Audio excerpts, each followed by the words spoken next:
Karol Wojtyła grew up in a deeply pious Polish household, affected by loss and suffering. His mother died when he was 8.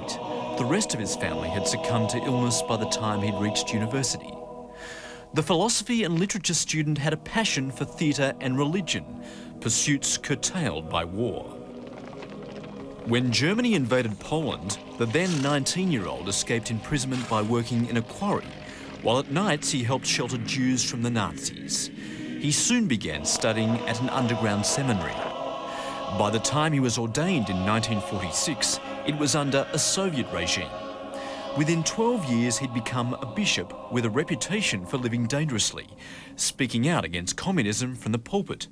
John Paul II, I think, was a relentless unmasker of evil. The passionate defence of the truth and dignity of the human person, that really is his greatest legacy in many ways, is something that was born from his own experience, because as a young man, he not only saw, but he suffered from the obscene violations of human dignity and human rights that were inflicted upon the world by the fascist regime and the communist regimes that Poland knew at that time. It was against this background that Karol Wojtyła was elected Pope. Kardynałem Wojtyła. The 263rd successor to St. Peter embarked on a restoration of Catholicism's conservative principles. I think the church that he took over in 1978 was a church that was unstable, uncertain, diffident in many ways.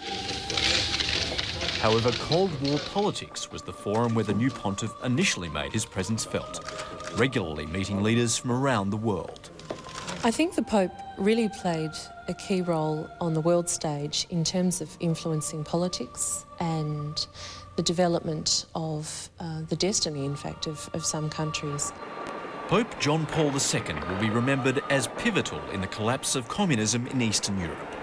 In his homeland of Poland, striking shipworkers began an illegal workers' movement, Solidarity, which swept the country.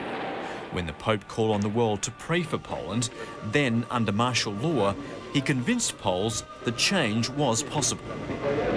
I think the Pope will very much be remembered for the important part that he played in promoting world peace.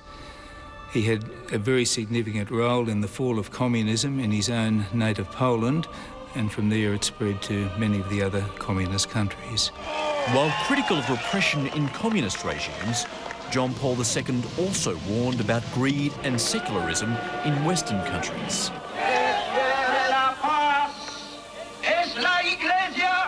However, the struggle between capitalism and communism, particularly in Latin American countries, proved difficult for the Pope.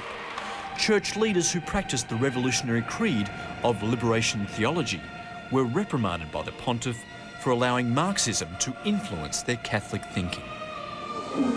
John Paul II will be remembered as the globe-trotting Pope, visiting 130 countries, extending the Church's influence. Dear people of Australia, the charismatic pontiff drew huge crowds and adulation wherever he went, revealing a rarely seen side to babies and children.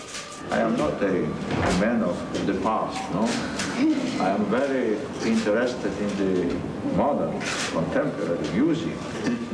Rock. There's no doubt that he brought the papacy to people. The fact that he travelled so much, the fact that he was so available to the media, to the fact that he was such a beautiful and an engaging personality.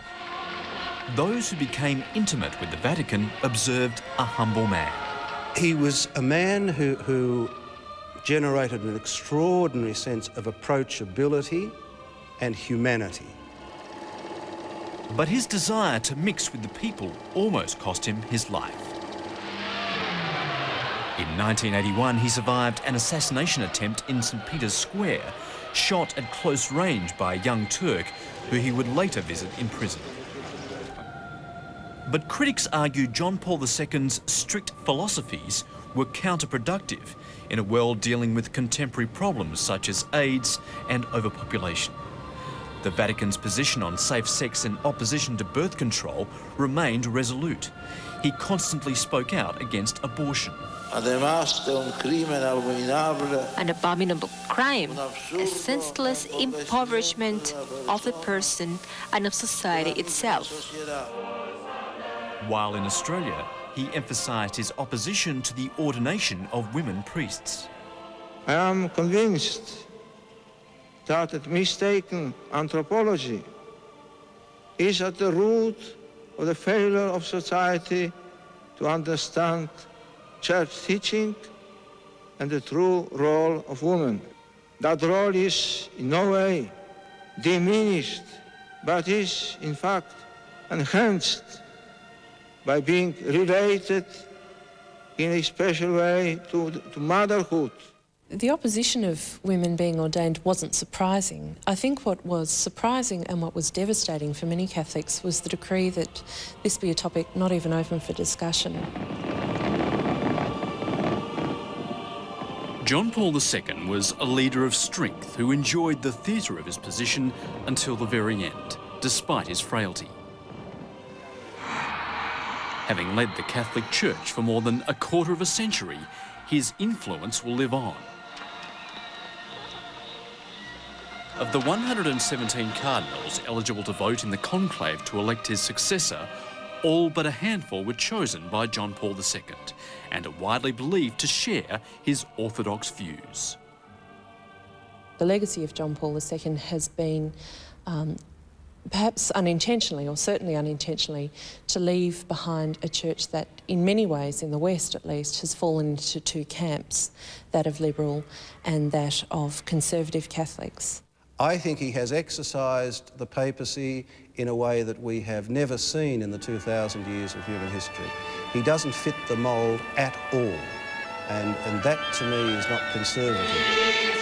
There is always a balance between being conservative and being progressive, and I believe in a way that Pope John Paul II very much embodied that, the need to conserve the best of the Catholic tradition, but also the need to apply the teaching of Christ and the Catholic tradition to today's world. And that was, of course, Andrew Gagie with that report.